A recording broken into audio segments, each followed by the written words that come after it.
Hi, good afternoon.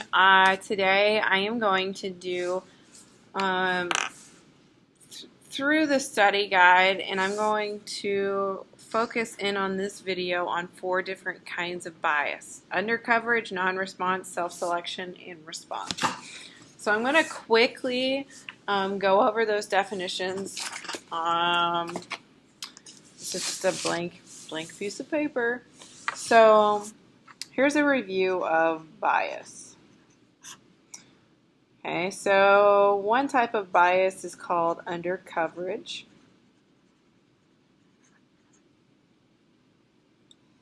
And some characteristics of undercoverage bias are small sample sizes and part of the population is excluded. So I should say in general, so if this is our population, and then here is the sample population. Here's the sample. The sample is where we get data from for our statistical study.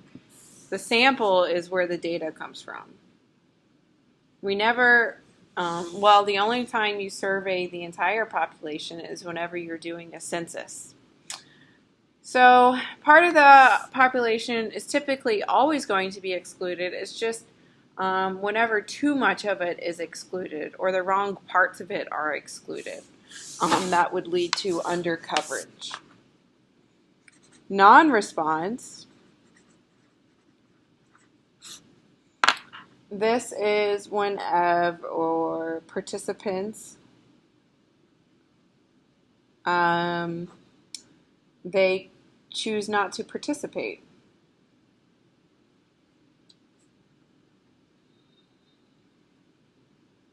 So you've come up with your list of people you want to give a survey to or you want to do an experiment on, and for some reason they opt out. For some reason they would opt out. Self-selection.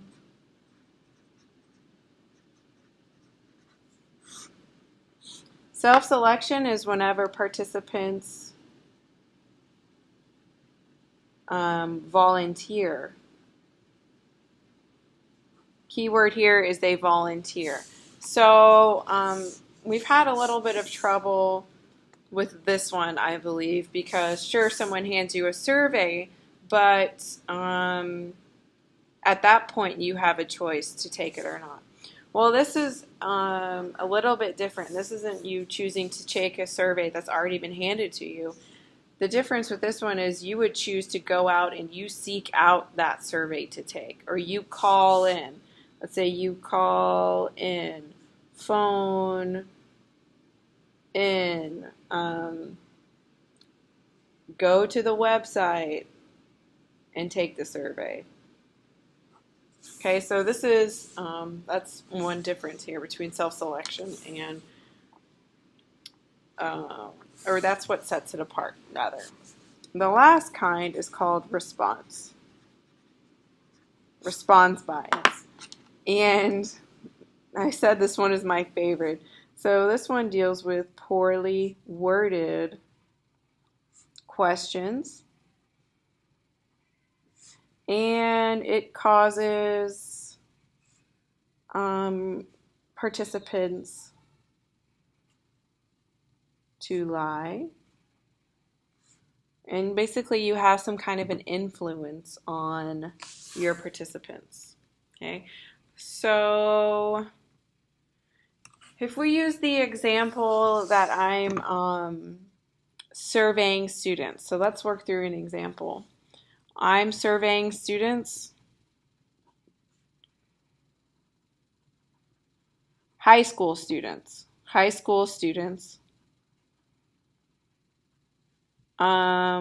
to see if they own an iPhone.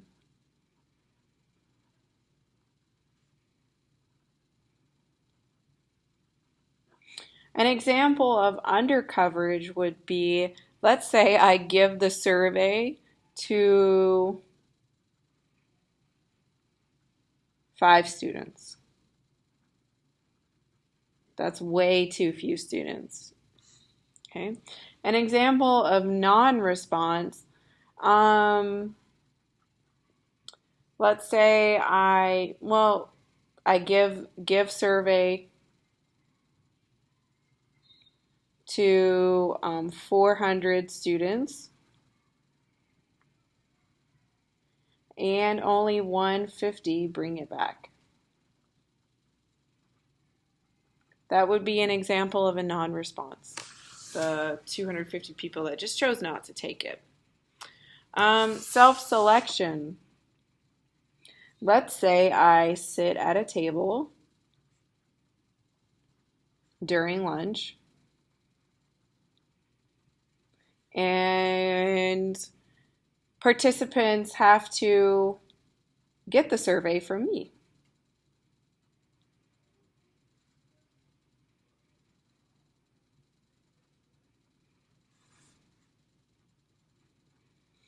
The last one, the example of response survey would be, let's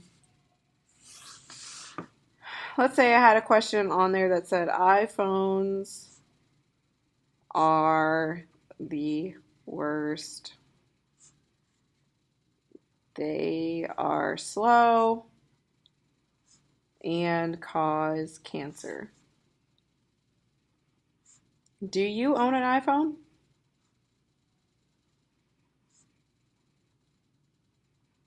Okay. So this is super poorly worded. You shouldn't have opinions like this in a survey. So ultimately, the goal here is to get as accurate a result as possible. Okay. So let me dig through. Here's the packet that's due on Thursday. So I'm looking to see.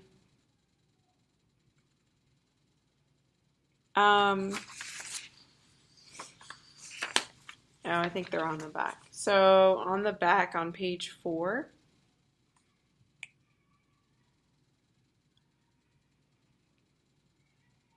Let me look and see which one I want to do.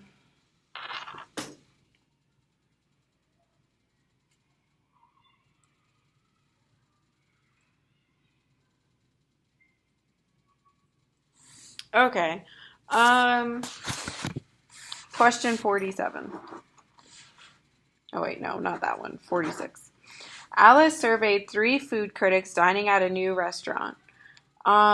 Is this an example of the diners at the is this sample of the diners at the new restaurant likely to be biased? What kind of bias is this an example of?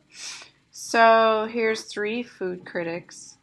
A population, I'm assuming, is that she's wanting to know about this new restaurant. So the population is patrons, all patrons of the new restaurant.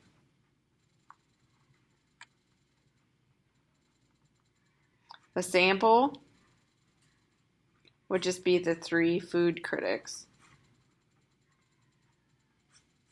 So I noticed right away she only gets 3. So I'm going to say this is under coverage. This would be an example of under coverage bias. Okay. And that's really it. So I think maybe some questions you can ask yourself to help you decide what kind of bias there is. I would first start out by asking yourself, you can draw a little flow chart here. So, did participants volunteer? Did the participants volunteer? So if your answer is yes, it's going to be self-selection. If the answer is no, let's think.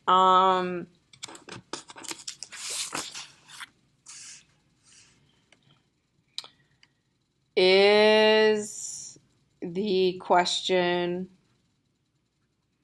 poorly worded?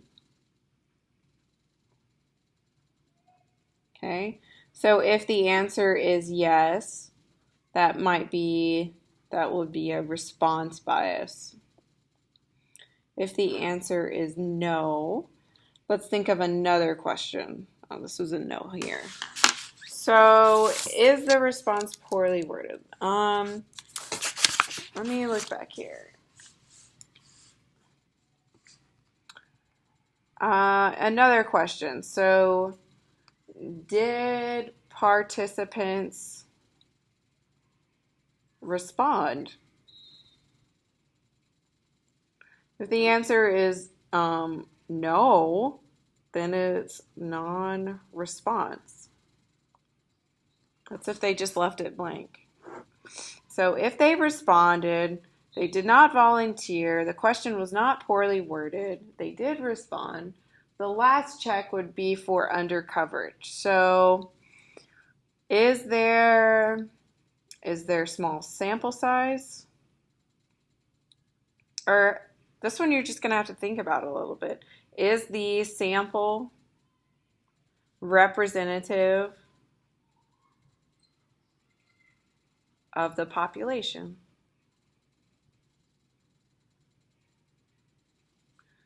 If the answer is no, then that would be undercoverage. If the answer is yes, then you're going to get a happy face. You're probably just designed a really good survey. Okay? All right, so that'll be it for this review on bias.